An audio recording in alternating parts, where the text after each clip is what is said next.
En el nombre de Jesús, vida del pastor Josué, gracias por la palabra que tú traes a través de su vida, gracias por la obra tuya en su vida, en su casa, Señor, lo bendecimos en el nombre de Jesús. Amén. Bien, ¿cómo me les va? Veo una carita nueva que vi el día de ayer. Mile, ¿tú eres creyente ya? ¿Habías venido antes a una iglesia o algo? Sí, tú. Ah, bueno. Ah, perfecto, bienvenida. Don Kevin, tiempo sin verlo. Bueno, mis amados, la palabra del día de hoy va a ser sencilla, concisa, precisa y eficaz. Hoy no les voy a dar garrote. Bueno, resulta que mientras hablaba mi prima Lisa, me llegaron ciertas cositas mientras la escuchaba. Y es que hay una situación muy puntual cuando viene el rey Saúl y es despojado de sus vestiduras. Y eso es muy clave. Porque era despojado de su vestidura de rey para reconocer a un rey superior. ¿Sí? Y lo mismo hizo David cuando danzaba delante del Señor, despojándose de sus vestiduras delante del Rey de Reyes y Señor de Señores. ¿Sí? Entonces, en estos días, hace más o menos 2 meses, escuchaba a un predicador y él decía, el problema de la iglesia es que no ha entendido que está en un reino. ¿Entendieron? Porque cuando estamos en un reino, es una monarquía. ¿Es correcto? En las monarquías no hay democracia. Es lo que el rey diga. Es su última palabra. Es absoluto. Entonces nosotros como creyentes hemos creído que estamos en una democracia, que tenemos voz y voto, que el Señor nos tiene que escuchar. Y resulta que no hemos entendido que estamos en una monarquía, donde el único rey de reyes y señor de señores es Él. Por eso es que nos cuesta tanto rendir nuestra voluntad al Señor, porque creemos que Él debe hacer lo que nosotros decimos y no al revés. Así que la palabra que dio Elisa es muy precisa con respecto a despojarnos, porque eso tiene que ver con despojarme de mi opinión, despojarme de lo que yo quiero, de lo que yo creo merecer para rendirle todo a Él. Amén. Y lo segundo es que mientras estábamos en la alabanza, eh, estábamos en Yeshua, ¿sí? Entonces, musicalmente, uno lleva una estructura de la canción. De pronto ustedes no lo han visto muy visible, pero para nosotros los músicos estamos en listo. Se toca 2 veces esta estrofa, luego pasamos al coro, luego pasamos a la última estrofa, luego volvemos al coro, luego volvemos arriba y termina. Para llevar un orden musical y poder saber en qué momento se entra, cómo hacen las intros los instrumentos, cuándo tienen que hacer intervenciones y así. Entonces estamos en medio de Yeshua y yo decía, listo, sigue Yeshua en mi mente. Pero de un momento a otro, Valentina, que estaba dirigiendo la canción, dijo, quiero conocer a Jesús. Y volvió a un punto donde no iba la estructura. Y yo soy muy estructurado, para los que no me conocen. Entonces yo, uy, se metió para donde no era. Y el Espíritu me dijo, no, escucha, quiero conocer a Jesús. Quiero conocer a Jesús. Iglesia, tenemos que conocer a Jesús. Y resulta que eso es parte del mensaje de hoy. Y yo era, me van a dejar sin prédica.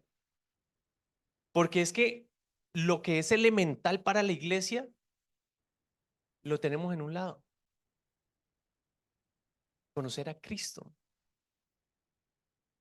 Es lo más importante y parece que es obvio, pero no lo es. Vamos a entrar en materia. Resulta que durante estos últimos años hemos vivido cosas que nunca se habían visto en la humanidad, al menos que afectaran a todo el mundo. Hemos visto pandemias, ahora nos enteramos de los terremotos en diferentes zonas del mundo, nos enteramos de erupciones volcánicas, nos enteramos de incendios súper raros que suceden en diferentes zonas también del planeta, eclipses, las lunas rojas, o sea, estamos en un proceso de bastantes situaciones alrededor. Y aunque no nos damos cuenta, inconscientemente, muchas veces, otras conscientes, tenemos miedo. Miedo, terror, de qué va a pasar, de la incertidumbre, de si el dólar va a caer, de si el dólar va a subir, de si se va a organizar el nuevo orden mundial con China como potencia o como Rusia. Y entonces empezamos a ver una serie de situaciones. Miren, uno lee las noticias y no hay noticia buena. El 90% de las noticias es tragedia, tras tragedia. El otro 10% es chisme. Pero todo eso es lo que estamos recibiendo como bombardeo a nivel general en nuestra mente. Y estamos en medio de una incertidumbre que no sabemos qué va a pasar. Ahora encontramos la situación con China. Fueron 500 misiles los que lanzaron. Perdón, Israel e Irán. 500 misiles fueron los lanzados. Me parece que en la noticia decía misiles derribados por la cúpula de hierro. Estoy diciendo como dice la noticia. Bueno, drones para Auri. Entonces, mis amados, es de entender que estamos llenos de situaciones a nuestro alrededor que nos roban la paz. Ahora traigámoslo aquí a nivel general en Colombia. ¿Qué va a pasar con la economía? La recesión. Hay varios sectores de la economía que están viéndose afectados. Yo hablo con comerciantes y me dicen, no, está apretada la cosa. No, es que no me sale trabajo. No me sale trabajo. Mi hermano que hace polarizados dice, no, esto está malísimo. No he hecho el primer polarizado en este mes. Y hablo con mis amigos y también están en las mismas. Y hablo con el proveedor del papel y dicen, ven, no llaman ni a cotizar. Entonces estamos frente a situaciones donde, Dios mío, ¿qué va a pasar? ¿Qué va a ser de nosotros? ¿Les ha pasado? A los independientes sufrimos más, un poquito, porque los dependientes también está el temor de, ¿y si la empresa se acaba? ¿Y si me echan porque está haciendo recorte de personal? Entonces estamos frente a situaciones constantes de ansiedad, de estrés, de temor, ¿sí? Pero les tengo una buena noticia. Todo esto es permitido para que pierdan el control. Para que pierdan el control. Porque cuando nosotros tenemos el control, creemos que nosotros podemos solucionar. Creemos que nosotros podemos hacer para que las cosas salgan bien. Pero estamos rodeados de situaciones que se salen de nuestro control. Dígame una cosa, cuando estuvimos en la pandemia del COVID, ¿usted tenía el control de no ser infectado? Hay gente que hasta con triple tapaboca infectaba. Nosotros estábamos de vacaciones en la costa y nos disponíamos de ir a la playa y el día anterior todos con COVID. Se nos dañaron las vacaciones. ¿Saben qué es lo tenaz? Que Dios tiene el control. Que todo esto es situaciones que ninguna se ha salido del control del Señor. Y a veces creemos, esto le quedó grande al Señor. Ahora, ¿qué va a hacer de nosotros? Mira, ya me ha dado 2 veces. Ahora estamos con el dengue por ahí rondando. ¿Usted puede evitar que dormido lo pique un zancudo? Difícil, puede tener anjeo y una serie de protecciones, pero si le va a dar, le dio. Se metió por un ladito y lo picó. ¿Sí? Entonces, es de entender que estas situaciones que estamos viendo alrededor se salen de nuestras manos. ¿Usted puede evitar que Israel ataque las embajadas de Irán? No. ¿Usted puede evitar que Israel le devuelva a Irán? No. ¿Usted puede evitar que la economía mejore o empeore? No. ¿Usted puede hacer que el dólar suba o baje? No. Entonces, de todas las situaciones que nos están agobiando, de ninguna tiene el control. En la empresa Tefi maneja esas redes y yo la veo que publica y se mueve y hace videos en el carro para los que la siguen por Instagram a la empresa. Y entonces yo la veo que ella se mueve y las ventas. Y entonces yo digo, Señor, ¿y aquí qué? ¿Tengo el control? Entonces vamos a entrar en materia con respecto a la palabra del Señor de cómo es de fácil perder el control. ¿Listo? Vamos al libro de Mateo, capítulo 8, versículo 23. Mateo capítulo 8, versículo 23. Resulta que esta palabra la encontramos en tres partes de la Biblia, en cada uno de los evangelios, menos en Juan. ¿Listo? Entonces hoy vamos a pasearnos por los tres evangelios en los que aparece, en Mateo, en Marcos y en Lucas. ¿Listo? Entonces vamos a leer qué me dice Mateo. Recordemos que todo esto son datos de lo que ellos vivieron con el Señor, a excepción de Lucas, que se lo contaron prácticamente, ¿sí? Pero vamos a ver cómo lo desarrolla la palabra desde cada óptica diferente. 23. Y entrando él en la barca, sus discípulos le siguieron. Y aquí que se levantó en el mar una tempestad tan grande que las olas cubrían la barca, pero él dormía.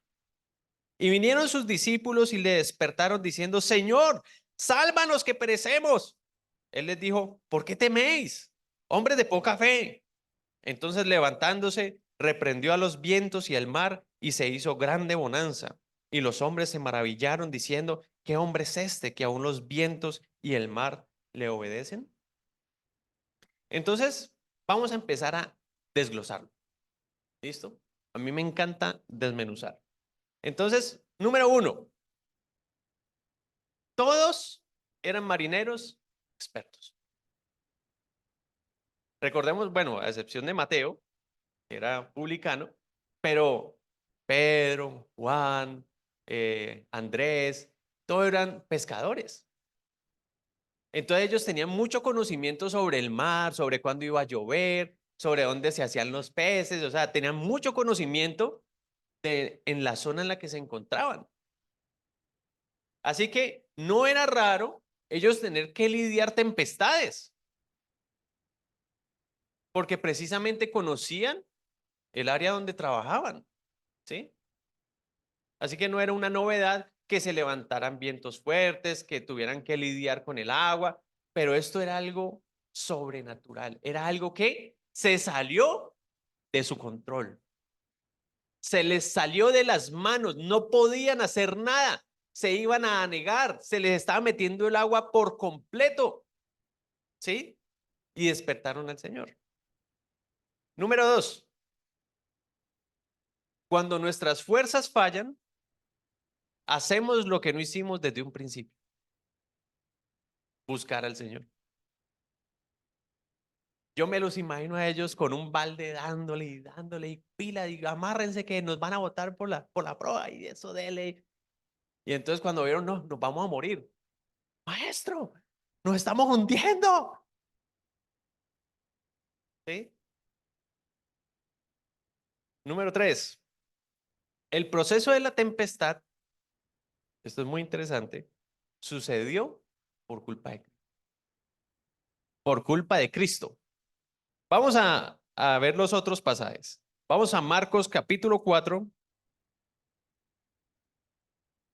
versículo 35.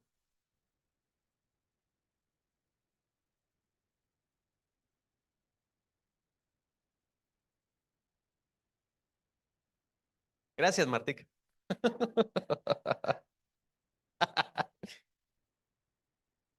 Bueno, dice así, aquel día, cuando llegó la noche, les dijo, pasemos al otro lado. ¿De quién fue la idea? ¿De Jesús? Dijo, vamos al otro lado, porque no hay quedaron donde estaban. Jesús y sus ideas.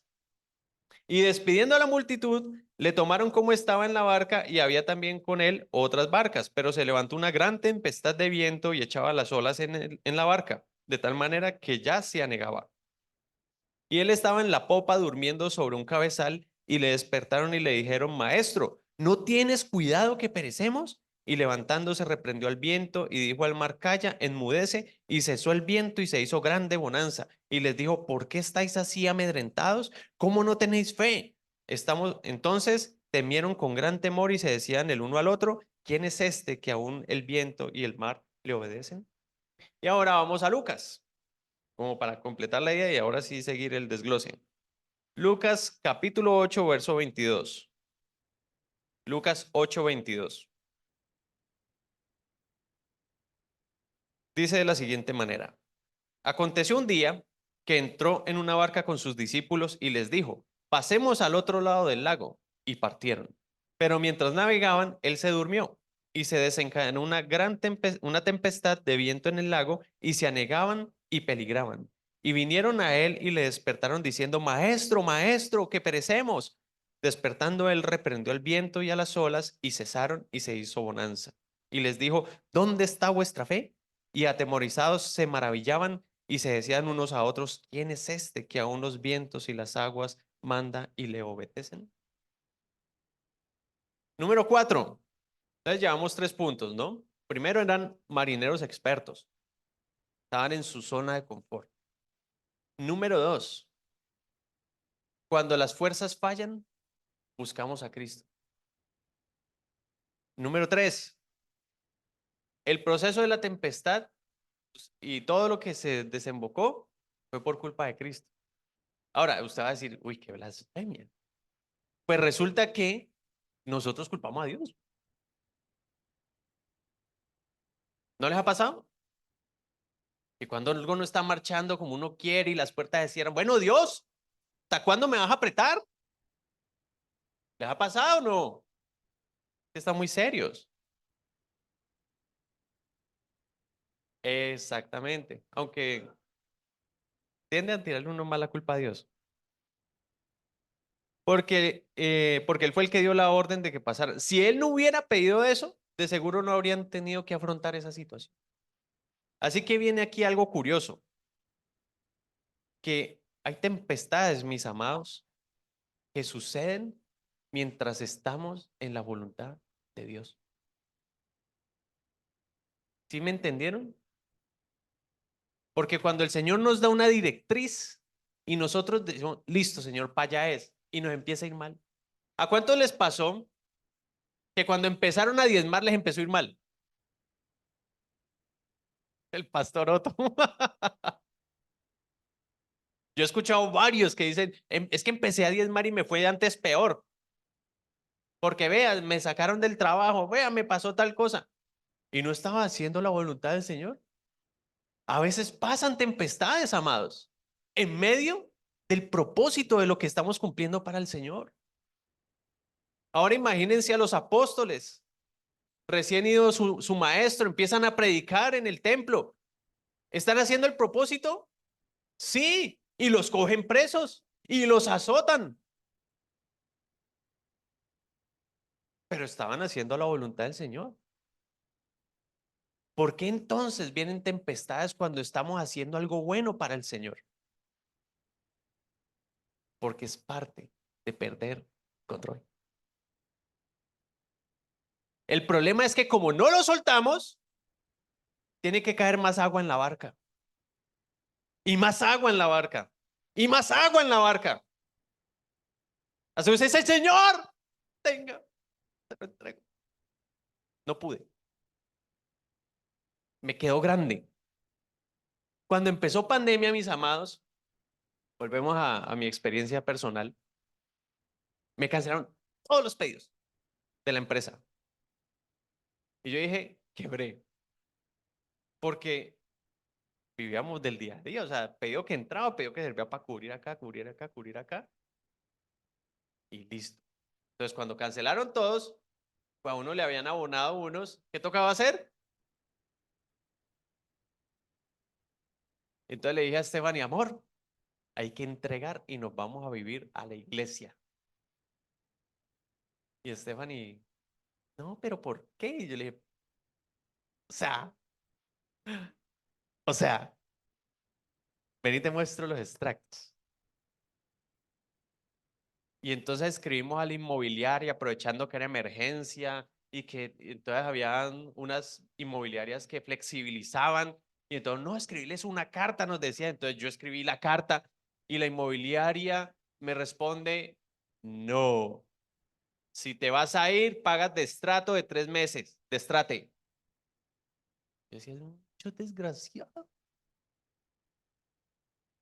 Y así, pero con el alma, pues me está hundiendo y no colaboran en mis fuerzas. Y entonces ya me empecé a azarar porque ya estaba viendo el barco hundido. Y llegué a una conclusión. Para los que no saben, yo soy administrador de profesión. Y le dije, señor, soy un pésimo administrador.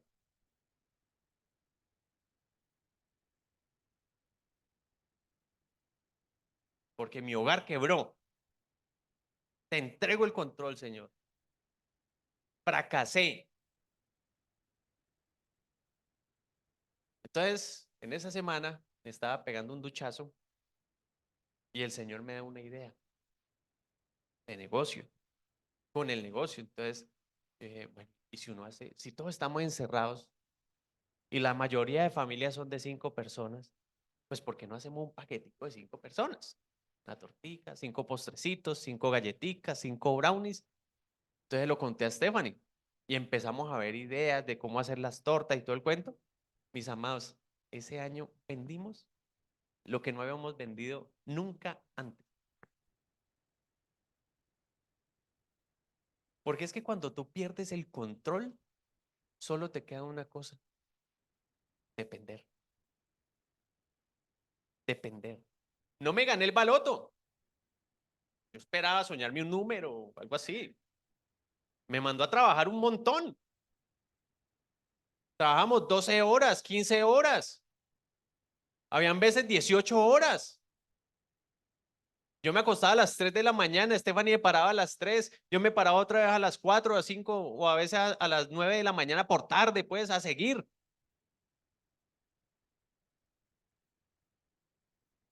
A veces creemos que también la bendición es eso, y resulta que a veces la bendición también es trabajo. Y cójase, y uno dice, Señor, gracias, gracias, mérmale un poquito.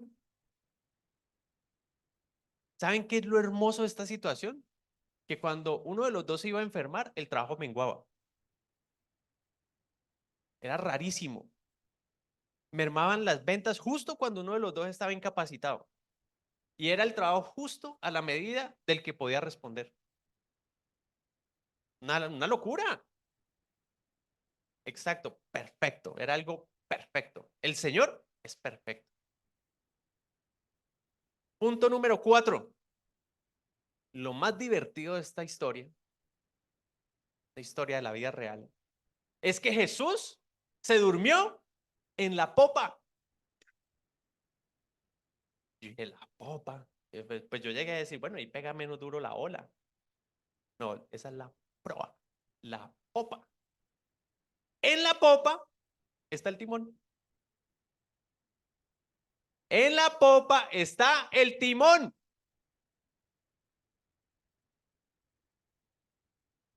Y se queda dormido al lado del timón.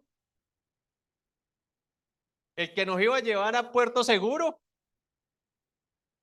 El que tenía el control del barco para dónde iba.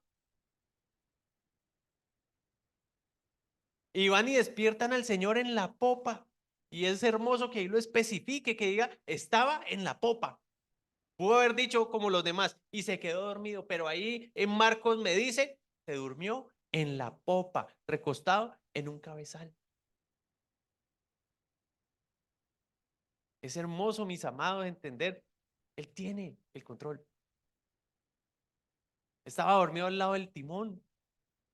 Y lo hermoso de eso, mis amados, es que dicen, y se despertó, y no dice, y dio unos pasos, no dice, fue a la proa, no dice, fue a la parte central, sino que dice, se levantó y cayó la vaina.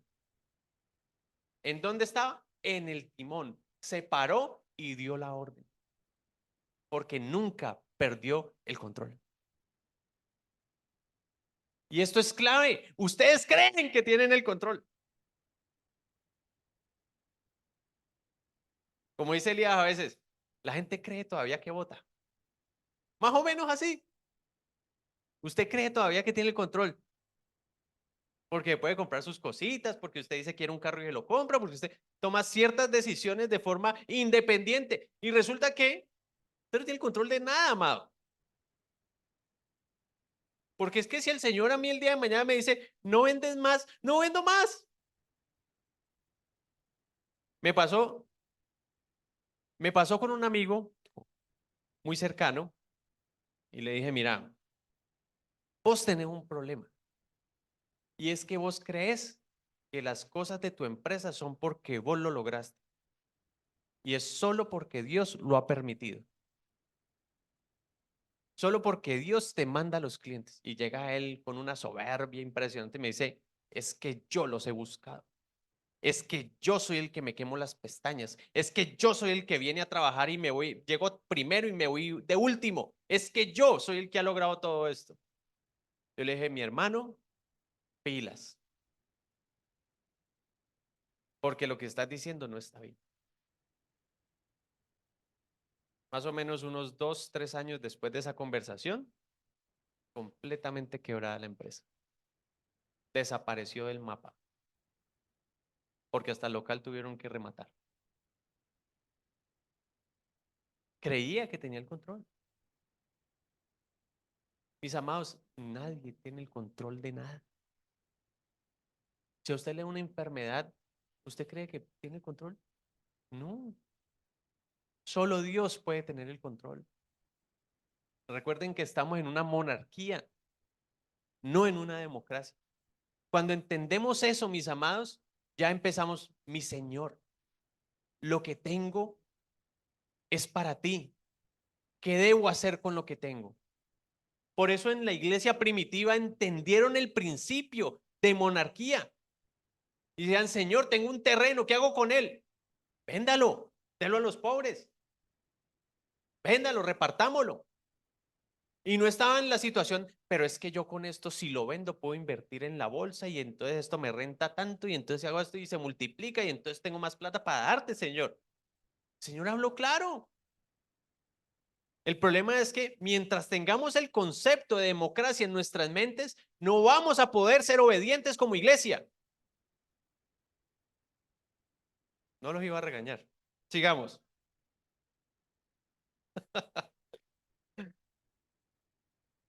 Quinto. Bueno, eso ya lo hablamos. Desde el lugar donde durmió, allí ejerció su autoridad y calmó la tempestad. Sexto. Listo, aquí viene un punto muy bacano. Jesús llama la atención de sus discípulos. ¿Ustedes vieron que los regañó? Se lo voy a dar con el acento así bien marcado para que les quede. Primero, Mateo. ¿Por qué teméis, hombres de poca fe? Me despertaron. Marcos. ¿Por qué estáis tan amedrentados? ¿Cómo no tenéis fe? Lucas. ¿Dónde está vuestra fe? Y resulta que yo me puse a mirar para atrás en todos los evangelios y bueno, entonces empiezo a ver los milagros que habían pasado. Y claro, ahí me doy cuenta que venían de ver sanar a un hombre de una mano seca. Resucitó al hijo de la viuda de Naín. Bueno, se me fueron los otros. Los tengo por aquí apuntados. Sanó al siervo del centurión. Y aquí hago un paréntesis. No es que era el hijito no reconocido. Pronto que hay una serie por allí que lo muestran así para darle drama. Era un siervo. ¿Listo? Continuemos. Así que tenían suficiente material para entender que Cristo era el Hijo de Dios. Había suficiente para recibir ese regaño. Ustedes acaban de ver un montón de cosas que he hecho y se asustan porque les metió agua en la barca. Y entonces yo me puse a pensar en eso y yo dije, Señor, yo he sido ese un montón de veces. Porque es que yo me echo cabeza de todo lo que has hecho en mi vida, en mi matrimonio, con mis hijos, toda la provisión que me das, de formas locas. Y veo una situación de venta y, Señor, me ahogo. Como decía Vale ayer, ya no aguanto más. ¿Me ha pasado? El chistecito estuvo excelente. Entonces, mis amados, Dios nos está exhortando hoy. Pese a todo lo que vean alrededor, pese a toda la introducción que hicimos de terremotos, temblores, de todo lo que vimos, Él tiene el control. Y nos pregunta, ¿dónde está vuestra fe? ¿Por qué se amedrentan por las situaciones? Y entonces aquí viene un punto que concluye lo que el Señor quería que ellos entendieran. Porque es que los tres evangelios dicen lo mismo. ¿Qué último punto? ¿Qué concepto tenían de Jesús? Mateo, ¿qué hombre es este que los vientos y las olas le obedecen? Marcos, ¿quién es este que aún el viento y el mar le obedecen? Lucas, ¿quién es este al que se le sujetan los vientos y las aguas? ¿Cómo es posible, amados, que después de tantos milagros preguntaran eso? ¿Saben por qué? Porque nos pasa lo mismo. Porque estamos en situaciones tenaces y ¿quién es este que me salvó? Salió el arriendo de la nada y lo pagué. ¿Quién es este?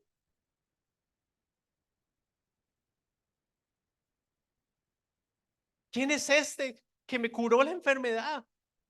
O que puso el médico, o que dio la gestión para que me atendieran como nunca. Normalmente esperan 3 meses para un especialista y me atendieron a la semana. ¿Quién es este? Porque no hay identidad, amados, de quién es Jesús en nuestra vida. Porque cantamos quiero conocer a Jesús, pero no lo conocemos. Amén. Así es.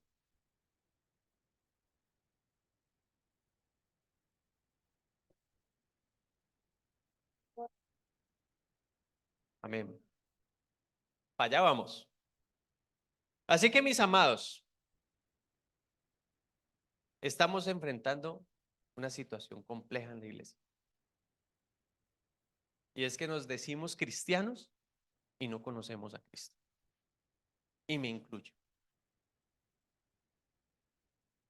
Porque todavía me amedrentan situaciones. Porque todavía me cuesta renunciar a cosas. Porque todavía priorizo mis sueños antes que los del Señor. ¿Sí me entienden? Entonces, mis amados, vamos a ver una serie de revelaciones poderosas para aquellos que creemos en Él. Vamos al libro de Juan. Ya hablamos mucho de los otros, ahora dediquémonos a Juan. Juan es uno de los libros más espectaculares para estudiar cristología. ¿Sí? Vamos a Juan capítulo 1 y vamos a darnos un paseíto por Juan bien larguito. Tranquilos, procuraré no demorarlos mucho. Versículo 12. Juan 1:12. Dice así: mas a todos los que le recibieron, a los que creen en su nombre, les dio potestad de ser hechos hijos de Dios, los cuales no son engendrados de sangre, ni de voluntad de carne, ni de voluntad de varón, sino de Dios. Así que esto es una promesa. Si usted cree en Cristo, usted es un hijo de Dios. Primera promesa. Segundo, vamos al capítulo 3, versículo 15. Dice, para que todo aquel que en él crea no se pierda, mas tenga vida eterna. Porque de tal manera amó Dios al mundo que ha dado a su Hijo unigénito para que todo aquel que en él cree no se pierda, mas tenga vida eterna. Porque no envió Dios a su Hijo al mundo para condenar al mundo, sino para que el mundo sea salvo por él. El que en él cree no es condenado, pero el que no cree ya ha sido condenado porque no ha creído en el nombre del unigénito Hijo de Dios. Así que aquí hay otra promesa, vida eterna. Entonces usted tiene potestad de ser hijo, ahora tiene una potestad superior de vida eterna. Tercero, de no ser condenado. Porque aquí mismo lo dice, dio vida eterna y al que cree no recibe condenación. Voy a volverlo a leer puntualmente. 18. El que en él cree no es condenado. Así que tenemos otra promesa allí bien chévere. Capítulo 6, 27. 6:27. Trabajad. Oigan pues, ¿a cuánto les gusta trabajar? A mí me gusta. Al que no, pilas. Que no coma entonces. 27. Trabajad no por la comida que perece, sino por la comida que a vida eterna permanece, el cual el Hijo del Hombre os dará, porque a este señaló Dios, el Padre. Así que mis amados, reiteramos la vida eterna de parte del Señor. Vamos aquí mismo al verso 39. Y esta es la voluntad del Padre, el que me envió, que de todo lo que me diere no pierda yo nada, sino que lo resucite en el día postrero. Así que mis amados, otra promesa, resurrección en el día postrero, resurrección. Amén. Continuemos. Vamos allí mismo al 44. Ninguno puede venir a mí si el Padre que me envió no le trajere. Así que no depende de usted. Así que no está en su control. Es que Dios a mí me bendice porque vea, yo soy pastor, yo cuido a mi esposa, yo soy buen papá. No depende de mí, no depende de mis acciones ni de mis obras. Depende del Padre. Si a él le place hacerlo, lo hace. Si no, pues no. Porque estamos en una monarquía. En la monarquía, ¿saben? Cuando el pueblo de Israel pidió rey, Samuel les dijo, vea, les va a quitar esto, les va a quitar esto, les va a poner esto, lo va a dar a sus generales, lo va a dar a la gente de confianza, va a hacer lo que quiera, porque era rey, porque Saúl era rey, podía hacerlo. Y entonces el rey de reyes puede venir y decirnos, venga para acá, esto es mío. Y era así, ¿entienden? Vamos ahora al capítulo 8, ahí mismo en Juan, estamos en paseo de Juan. 8:12. Otra vez Jesús les habló diciendo, yo soy la luz del mundo. El que me sigue no andará en tinieblas, sino que tendrá la luz de la vida. Otra promesa poderosa. Si usted me sigue, no va a haber oscuridad en usted porque la luz de Cristo mora en usted. Miren que lo que estamos hablando, amados, no son promesas tangibles. ¿Se habían dado cuenta? En ningún momento el Señor está hablando de provisión material, física. Está hablando de algo netamente espiritual. Amén. Continuemos. Vamos al capítulo 12. Verso 23. Dice así: Jesús les respondió diciendo: ha llegado la hora para que el Hijo del Hombre sea glorificado. De cierto os digo que si el grano de trigo no cae en la tierra y muere, queda solo. Pero si muere, lleva mucho fruto. El que ama su vida, la perderá. Y el que aborrezca o aborrece su vida en este mundo, para vida eterna, la guardará. Y todo esto que está hablando Jesús aquí está en futuro. El que pierda, ganará. Quiere decir que esto es un mandato para generaciones. Amén. Si alguno me sirve, sígame. Y donde yo estuviere, allí también estará mi servidor. Si alguno me sirviere, mi Padre le honrará. Y esto habla del servicio al Rey de Reyes, al que tiene un nombre que es sobre todo nombre. Amén. Digamos. 46. Aquí mismo en el 46. Dice: yo, la luz, he venido al mundo para que todo aquel que cree en mí no permanezca en tinieblas. Estamos viendo promesas. Vamos ahora al capítulo 13, versículo 1. Antes de la fiesta de la Pascua, sabiendo Jesús que su hora había llegado para que pasase de este mundo al Padre, como había amado a los suyos que estaban en el mundo, los amó. ¿Hasta cuándo? ¿Hasta que fue? Hasta el fin. Jesús nos ama hasta el fin. Hasta el fin. No importa que fallemos, amados.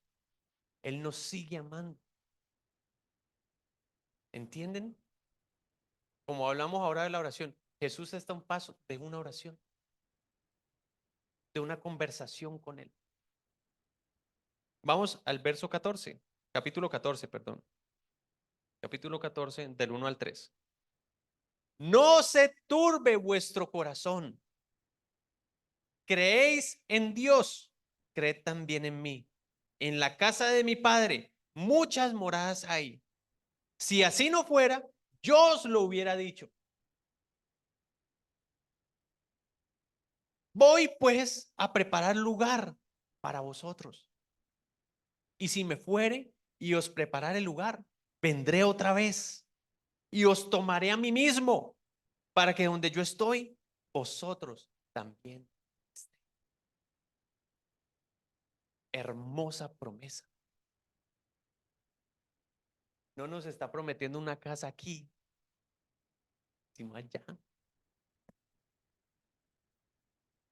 Porque su anhelo es estar con nosotros, para que donde Él está, nosotros también estemos. ¿No sienten que mientras ven las promesitas van como que van quitando una carga, como que están poniendo más livianos? A mí me está pasando. Vamos al verso 12, 12 al 14, aquí mismo. Correcto.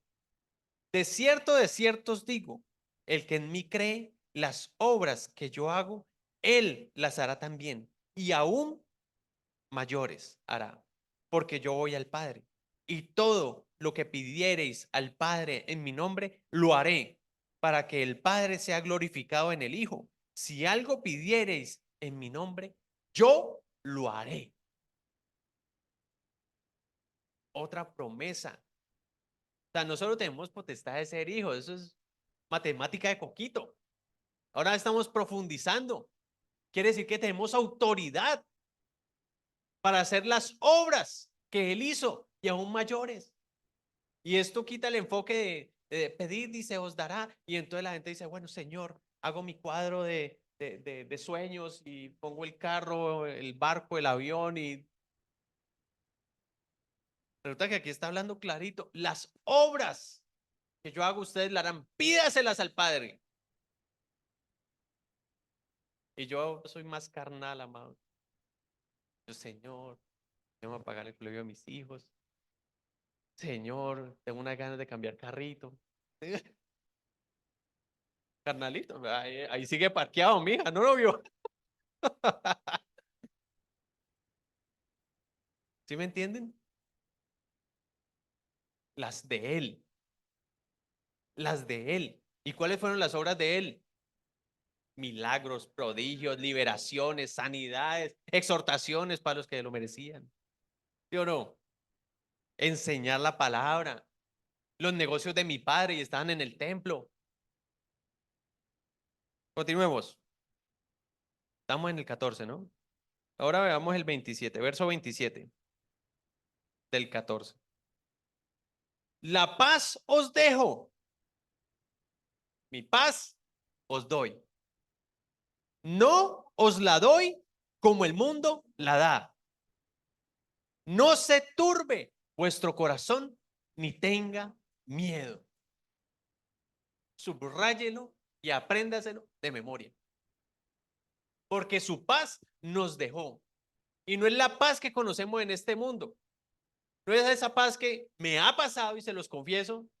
Es que si yo tuviera más plata en la cuenta, Señor, tendría paz para no estar pensando en qué pagar, en qué mercar. ¿Les ha pasado? Señor, qué pereza, uno preocupado todo el tiempo. Acabo de pagar y ya toca volver a recoger para pagar este otro mes. Si tú me dieras unos numeritos,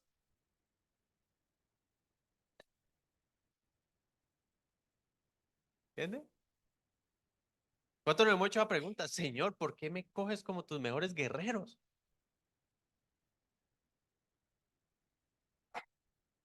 Ahí sí le dio risa. ¿Sí me entienden? Es una paz sobrenatural. Es una paz que no depende de lo natural. Es una paz que no depende de lo que yo veo. Es una paz que no depende de otras personas. Es una paz que el mundo no puede, no puede dar. Porque es una paz que se vive en lo espiritual. Es necesario que entendamos esto, mis amados, a nivel espiritual. Si seguimos en lo terrenal, no vamos a entender. No vamos a entender. Vamos a salir de aquí y el lunes que haya que pagar la cuota de la tarjeta, volvemos a caer.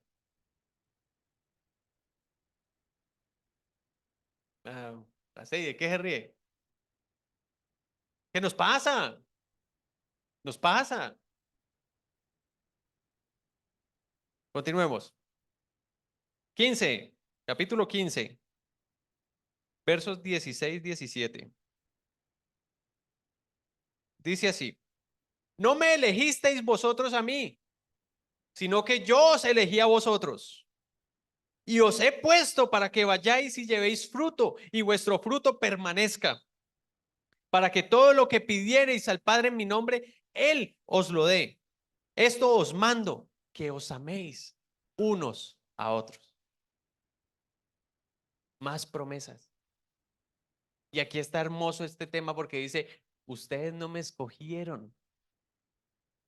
No dependió de ustedes, sino de mí, que los quería hacer libres, que los quería amar, que los quería limpiar, que los vi imperfectos, pecadores, terribles, y los cambié por amor. Así que mis amados, otro punto importante, deje de mirar al hermano, deje de mirar los errores del otro, deje de mirar las fallas, deje de juzgar, enfóquese en usted. Bien, algo que el Señor me ha estado trabajando es eso, porque es que el perfeccionismo lo lleva a uno a estar así. Hmm, hmm, ¿Sí o no? Mira este, dice que pastor. Pero cuando yo estoy así, miércoles, Señor, auxilio, soy malo. ¿Entienden? Sigamos, para que avancemos rápido, que ya la niña se cansó. 16. Juan 16, 20. Dice, de cierto os digo que vosotros lloraréis y lamentaréis y el mundo se alegrará. Ay, ay, ay. Pero aunque vosotros estéis tristes, vuestra tristeza se convertirá en gozo. La mujer cuando da luz tiene dolor porque ha llegado su hora, pero después que ha dado a luz un niño, ya no se acuerda de la angustia por el gozo de que haya nacido un hombre en el mundo. También vosotros ahora tenéis tristeza, pero os volveré a ver y se gozará vuestro corazón y nadie os quitará vuestro gozo. ¿Por qué están tristes? Aquí el único motivo que Cristo describe para tener tristeza es porque Él no está. No porque no me salieron las cosas, sino porque Él no está. Y dice una promesa hermosa: tranquilos, vuestro gozo, vuestra tristeza se convertirá en gozo, porque yo vuelvo por ustedes. Amén. 17, 11, 17, 11. Me pasé. Dice, y ya no estoy en el mundo, mas estos están en el mundo. Esta es la oración de Cristo que le está haciendo el Padre en el verso, o en el capítulo 17. Todo es una oración. Mas estos están en el mundo y yo voy a ti.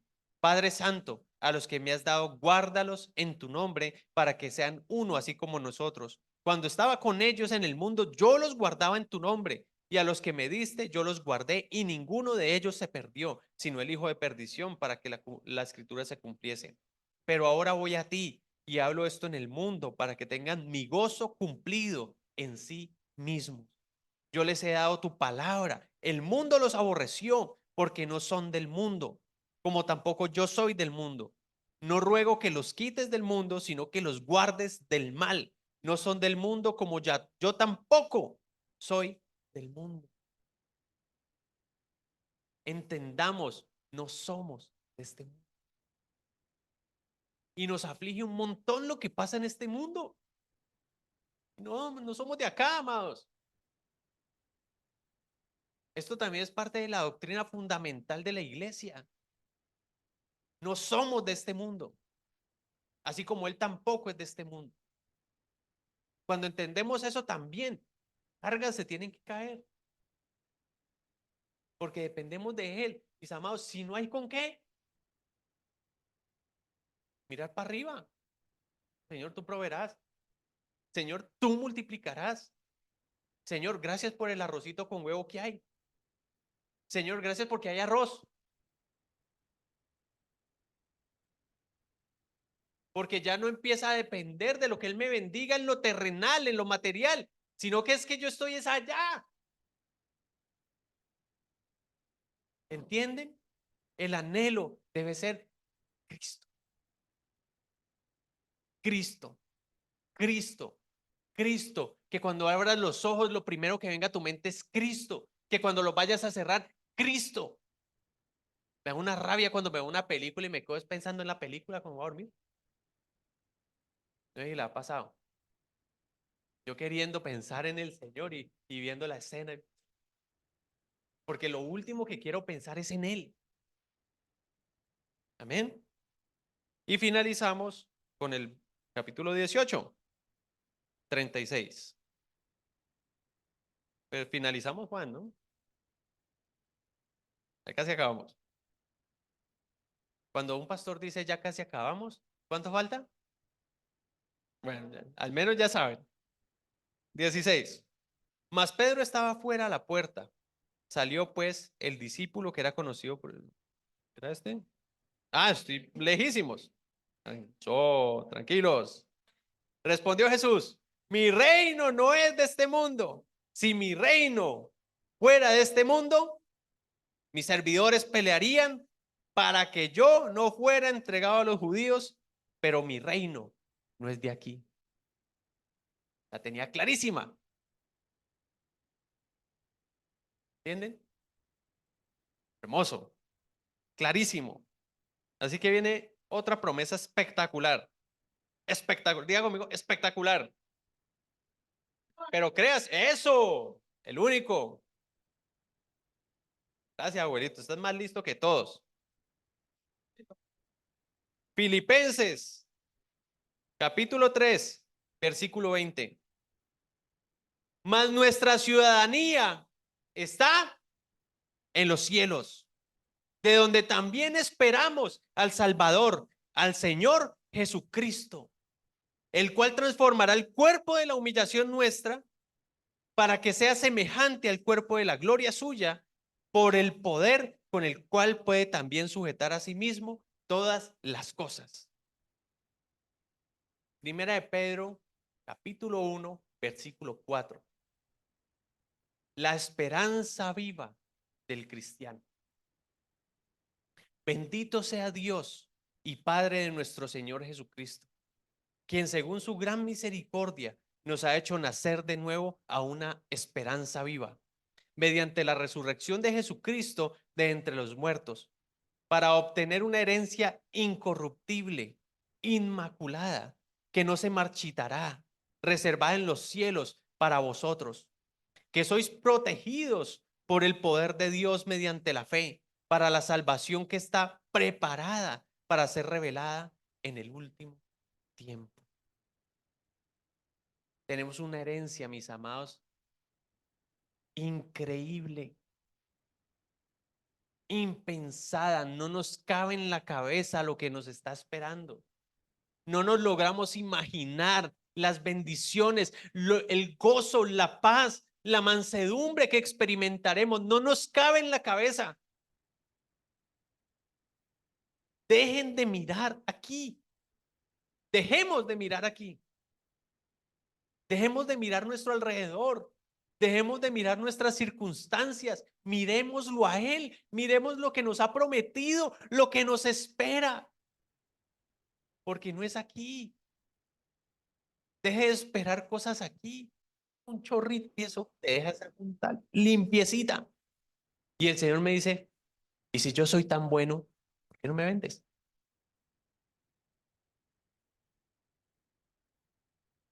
Porque no sabía quién era. ¿Quién es este? ¿Quién es este?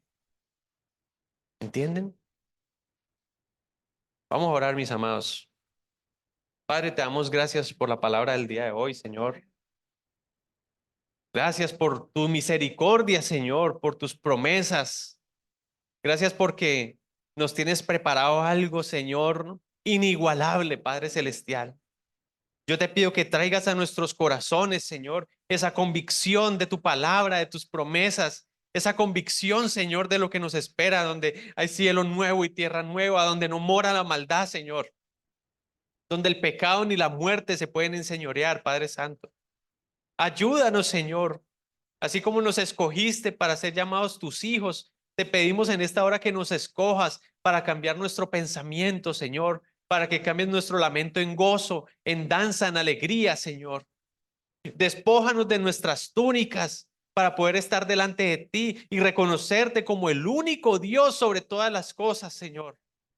Te entregamos nuestro señorío, te entregamos nuestro poder sobre nuestras situaciones, sobre nuestras adversidades. Te entregamos, Señor, el control. Renunciamos al control, Señor, de nuestras vidas, entendiendo que solo tú lo tienes, que solo tú lo puedes tener, que solo tú puedes hacer, Señor, en medio de estas situaciones que a veces nos agobian, que creemos que nuestra barca se hundirá, Señor. Toma el control, Padre Santo. Enséñanos, Padre amado, a morir al control, a morir a nuestras fuerzas, para poder reconocerte a ti, Señor, delante de los hombres, como el único, como el inigualable, como aquel que quita el dolor, como aquel que sana, como aquel que nos muda, Señor, y nos cambia y nos transforma, aquel que quitó mi amargura, aquel que quitó mi ira, como aquel que quitó, Señor, aún la lujuria de mis ojos. Que podamos confesarte delante de los hombres, Señor, como el único y santo Dios. En el nombre de Jesús. Amén.